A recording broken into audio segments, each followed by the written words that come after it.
AG ನ್ಯೂಸ್ಗೆ ಸ್ವಾಗತ. ಯಾದಗಿರಿ ಗುರುಮಠಕಲ್ ತಾಲೂಕಿನ ಯರಗೋಳದಿಂದ ಗುರುಮಠಕಲ್ವರೆಗೆ ಗುಡ್ಡಗಾಡು ಪ್ರದೇಶದ ಕೆಳಭಾಗದ ರೈತರ ತಮ್ಮ ಬೆಳೆಗಳು ಜಮೀನಿನಲ್ಲಿ ಬಿತ್ತನೆ ಮಾಡಿರುವ ಜೋಳ, ಸಜ್ಜಿ, ಶೇಂಗಾ ಸೇರಿ ಇನ್ನಿತರ ಬೆಳೆ ರಕ್ಷಣೆಗೆ ಸೀರೆ ಜಮೀನು ಸುತ್ತಲೂ ಕಟ್ಟಿರುವುದು. ಜಿಲ್ಲೆಯಲ್ಲಿ ಕಾಡು ಹಂದಿ, ಮಂಗಗಳ ಹಾವಳಿ ಮಿತಿ ಮೀರಿದ್ದು, ಇದರಿಂದಾಗಿ ತೀವ್ರ ಕಂಗಾಲಾಗಿರುವ ರೈತರು ಅಳಿದುಳಿದು ಬೆಳೆದ ಬೆಳೆ ರಕ್ಷಣೆಗೆ ಹಳೆ ಸೀರೆಗಳ ಮೊರೆ ಹೋಗಿದ್ದಾರೆ ಅಂತ ಸಾಮಾಜಿಕ ಹೋರಾಟಗಾರ ಉಮೇಶ್ ಕೆ ಮುದ್ನಾಳ್ ತಿಳಿಸಿದ್ದಾರೆ. ರೈತರ ಜಮೀನುಗಳಿಗೆ ಭೇಟಿ ಕೊಟ್ಟು ರೈತರ ಜೊತೆಗೆ ಚರ್ಚೆ ಮಾಡಿ ಮಾತನಾಡಿದ್ರು. ತಮ್ಮ ಜಮೀನಿನಲ್ಲಿ ಬಿತ್ತನೆ ಮಾಡಿರುವ ಬೆಳೆಗಳ ರಕ್ಷಿಸಲು ಹಳೆಯ ಸೀರೆಯನ್ನ ಹೊಲದ ಸುತ್ತಲೂ 4 ಕಡೆ ಕಟ್ಟುತ್ತಿರುವ ದೃಶ್ಯ ಯಾದಗಿರಿ ಗುರುಮಠಕಲ್ ತಾಲೂಕಿನ ಯರಗೋಳ, ಅಲ್ಲಿಪುರ, ಹತ್ತಿಕುಣಿ, ಸೌದಾಗರ, ತಾತಳಗೇರ, ಎಂಪಾಡ್, ಅರಕೇರ, ಶಿವಪುರ, ಕೋಟಗೇರ, ಕೆಹೊಸಳ್ಳಿ, ಧರ್ಮಾಪುರ, ಬೋಡಬಂಡ ಸೇರಿ ಅನೇಕ ಗ್ರಾಮದಲ್ಲಿ ಸಾಮಾನ್ಯವಾಗಿದೆ. ಈ ಪ್ರದೇಶದಲ್ಲಿ ಹಂದಿ, ಮಂಗಗಳ ಉಪಟಳ ಹೆಚ್ಚಾಗಿದೆ. ಹಗಲು ಮಂಗಗಳ ಹಾವಳಿಯಾದರೆ ರಾತ್ರಿ ಕಾಡು ಹಂದಿಗಳು ನುಗ್ಗುವ ಮೂಲಕ ಬೆಳೆ ಹಾನಿ ಮಾಡುತ್ತೆ. ಹಳೆ ಸೀರೆಯನ್ನೇ ಬಳಕೆ ಮಾಡುವ ಮೂಲಕ ಕಾಡು ಹಂದಿ, ಮಂಗಗಳ ನಿಯಂತ್ರಣಕ್ಕೆ ಹರಸಾಹಸ ಪಡ್ತಾ ಇದ್ದಾರೆ. ಮೇಲೆ ಹೇಳಿದ ಹಳ್ಳಿಗಳು, ಹೊಲಗಳು, ಗುಡ್ಡಗಳು ಪ್ರದೇಶದಲ್ಲಿದೆ.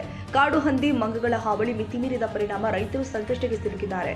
ಪ್ರತಿ ವರ್ಷ ಬರ, ಅತಿವೃಷ್ಟಿ ನಡುವೆಯೇ ಶತಾಯಗತಾಯ ಬೆಳೆಗಳನ್ನ ಬೆಳೆದುಕೊಂಡಿದ್ದಾರೆ. ಒಂದ್ ಕಡೆ ವಿದ್ಯುತ್ ಕಣ್ಣ ಮುಚ್ಚಾಲೆಯಿಂದ ಬೇಸತ್ತು ರೈತರಿಗೆ, ಮತ್ತೊಂದು ಕಡೆ ಕಾಡು ಹಂದಿ, ಮಂಗಗಳ ಕಾಟ ಹೆಚ್ಚಳವಾಗಿದೆ. ಇವೆರಡರ ನಡುವೆ ಸಿಲುಕಿ ಒದ್ದಾಡುವಂತಹ ಪರಿಸ್ಥಿತಿ ರೈತರಿಗೆ ನಿರ್ಮಾಣವಾಗಿದೆ. ಈ ಭಾಗದ ರೈತ ಅಧಿಕಾರಿಗಳು, ಜನಪ್ರತಿನಿಧಿಗಳು ಮಾತ್ರ ಅನ್ನದಾತನ ಸಂಕಟ ಅರಿಯುವ ಪ್ರಯತ್ನ ಮಾಡುತ್ತಿರುವುದು ನಿಜಕ್ಕೂ ಬೇಸರದ ಸಂಗತಿಯಾಗಿದೆ. ತಕ್ಷಣ ಸಂಬಂಧಿಸಿದ ಇಲಾಖೆಗಳು ರೈತರಿಗೆ ಇರುವ ಸಂಕಷ್ಟ ದೂರ ಮಾಡಲು ತಕ್ಷಣ ಕ್ರಮ ಕೈಗೊಳ್ಳಬೇಕು ಎಂಬುದು ರೈತರ ಆಗ್ರಹವಾಗಿದೆ. ರೈತರು ಇಷ್ಟೆಲ್ಲ ಸಂಕಷ್ಟದಲ್ಲಿ ಸಾಲ ಸೋಲ ಮಾಡಿ ಬೆಳೆ ಬೆಳೆದ್ರು ಕೈಗೆ ಬಂದ ದುಡ್ಡು ಬಾಯಿಗೆ ಬರದಂತಾಗ್ತಾ ಇದೆ. ಆದರೆ ರೈತಪರ ಸರ್ಕಾರ ಎನ್ನುವ ರಾಜಕಾರಣಿಗಳು ಯಾವುದೇ ರೈತರ ಸಂಕಷ್ಟ ಪರಿಹರಿಸುವ ಕೆಲಸ ಮಾಡದೆ ಬರೀ ಬಾಯಿ ಮಾತಿನಲ್ಲಿ ರೈತರ ಪರ ಎಂದು ಬುರುಡೆ ಬಿಡುತ್ತಿರುವುದು ಸಮಸ್ಯೆ ಹೆಚ್ಚಲು ಕಾರಣವಾಗಿದೆ.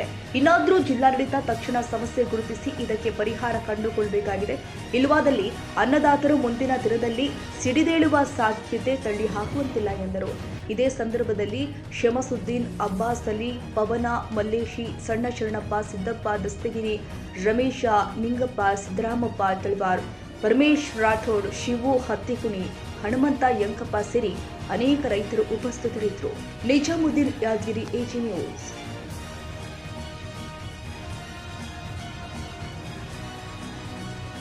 ಕನ್ನಡಿಗರ ಮೆಚ್ಚಿನ ನಿಮ್ಮ ಎಜೆ 24/7 ನ್ಯೂಸ್ ಕನ್ನಡ ವಾಹಿನಿ ಇದೀಗ ಟಿವಿಯಲ್ಲಿ ಲಭ್ಯ. ವೇಳೆ ನೋಟಿಸ್ ಕೊಟ್ಟಿದ್ರೆ ವಾಪಸ್ ತಗೋತೀವಿ. ಇವತ್ತು ವಕ್ಫ್ ಪ್ರಾಪರ್ಟಿ ಅಂತೇಳಿ ಬರ್ತದೆ ಅಂತ ಹೇಳಿದ್ರೆ ರೈತರು ಬೀದಿಗೆ ಬಂದ್ರೆ ಏನ್ ಮಾಡ್ಬೇಕಾಗತ್ತೆ? ಯಾರು ವೋಟ್ ಹಾಕಿಲ್ಲ ಅಂದ್ರೆ ಗ್ಯಾರಂಟಿನೆಲ್ಲ ಸ್ಟಾಪ್ ಮಾಡ್ಬಿಡ್ತೀವಿ.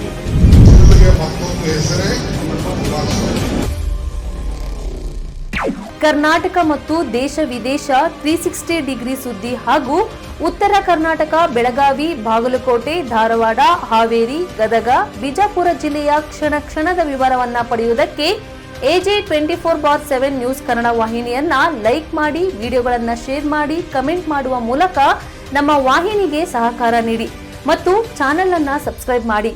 ಧನ್ಯವಾದಗಳು.